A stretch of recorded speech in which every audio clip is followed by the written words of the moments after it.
This is Nayantara. I'm talking to you at a time when the markets are open and they're clearly very disappointed that the BJP is losing in UP in the by-polls, and that too in Yogi Adityanath's constituency, and that it's the Samajwadi Party and the BSP that's gaining ground. Would you say that this is just one setback, or it's a wake-up call for the BJP? Well, Nayantara, at the end of the day, these are by-polls.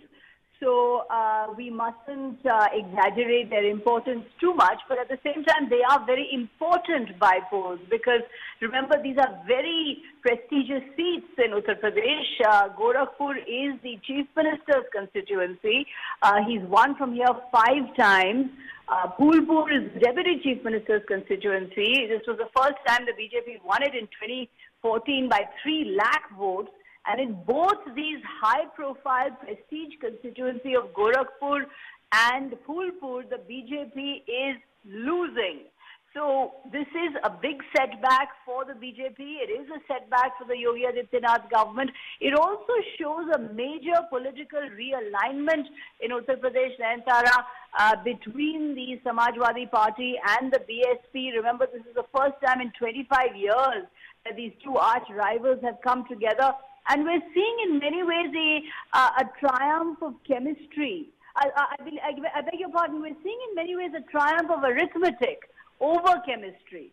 Because it is really the arithmetic, the caste arithmetic of these two parties, the Samajwadi Party and the BSP, which seems to be working very well on the ground and showing that when the opposition unites, when there is a Mahagathbandhan, as there was in Bihar in 2015, the BJP then is seriously challenged and its dominance is seriously challenged. Taken with the Rajasthan by-polls recently where the BJP also suffered a setback, we can see that when the opposition unites, the BJP's dominance in North and Western India is being seriously challenged by a combined opposition.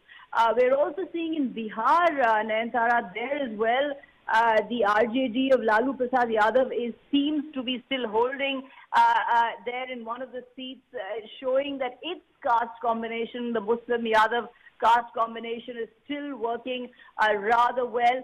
So, in fact, this is a big setback for the BJP in Uttar Pradesh.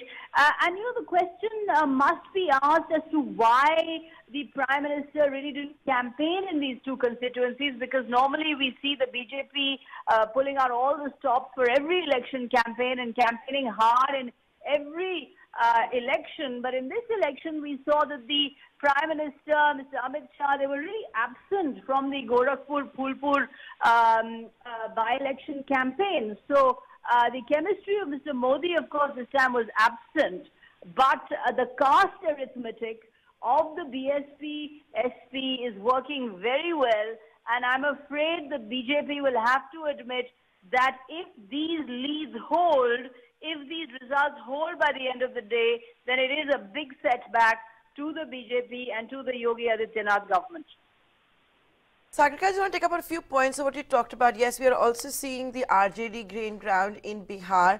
In Gorakhpur, the lead now is as much against the BJP is as much as 9,000. So I think it's pretty much a done deal. Like you pointed out, the arch rival Samajwadi Party and the BSP coming together. I don't think we would have ever going to see that, but it's happened. And we're also talking a day after Sonia Gandhi hosted that dinner, for the opposition leaders to stitch together an alliance. So with an eye on the 2019 elections, do you think that's a serious contender now to deal with for the NDA? A very important point there, Supriya. I mean, in fact, Nayantara, the fact is that the alliance which we saw coming together under Sonia Gandhi's aegis really will take away the lesson that in unity lies their survival. That is, if they are to fight the Modi juggernaut, if they are to combat what is called the Amit Shah model of election management, then they are going to have to come together, because clearly that is the lesson that is coming out from the UP by-polls and from the Bihar by-poll as well. But remember, a lot of these alliance partners are pitted against each other in states. Mayawati's BSP is ranged against the Congress. In Karnataka, there she's allied with Devagowda against the Congress. In the Gujarat Assembly elections, we saw Sharad Pawar's NCP fight against the Congress. There are internal contradictions within all these alliance partners. So it really remains to be seen whether at an all-India level they're going to be able to forge an alliance, given the fact that they're all defending their own turf in different states. But it looks as if the need for them to survive will push them towards an alliance. Clearly, Mr. Akhilesh Yadav, the leader of the Samajwadi Party, has taken the lead in pushing this alliance with the BSP. He's emerged as a sort of a unifying figure. He's emerged as a figure who is willing to forget the past, willing to forget the animosities with Mayawati and tie up with her. You rightly pointed out, they've been arch rivals for 25 years. They allied first in 1993, was the first BSP-SP alliance, and that fell apart in very acrimonious terms in 1995. They have not been able to see eye to eye ever since. And in fact, it really is to the credit of perhaps Mr. Akhilesh Yadav, who has taken the lead in creating this alliance, to forget the past, very differences with Mayawati. Mayawati normally doesn't ally with people very easily. She prefers to go it alone. She prefers to contest alone. Remember in the UP Assembly elections of 2017, where the BJP swept, Mayawati chose to fight alone, and it was the Samajwadi Party and the Congress which were in alliance.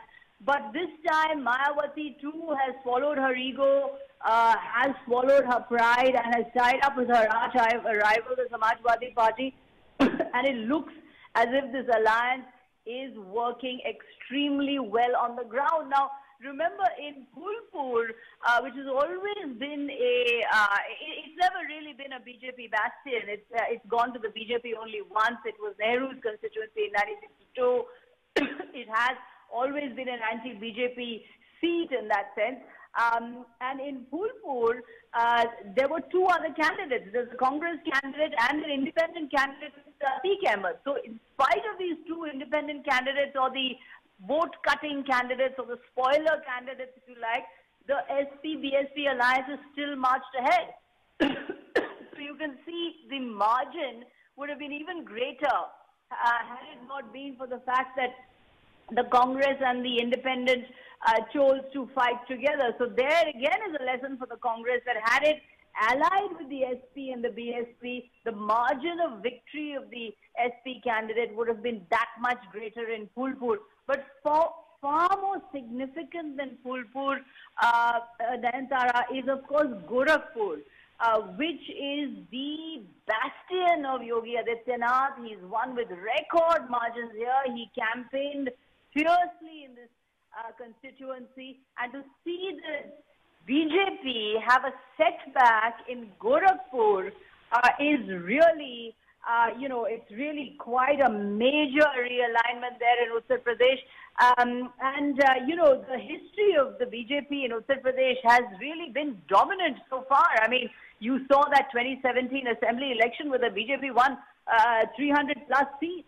It's been winning local elections ever since. So this really comes as a severe jolt to the BJP. And I think, as you rightly point out, overall, the message is at the all India level that in fact it is unity that the opposition needs to attempt. It is unity on the ground that they need to create, because without unity, they're not going to be able to stand up to the BJP juggernaut. But with unity, if they are united, then it shows that the BJP is seriously under challenge and its dominance can be threatened.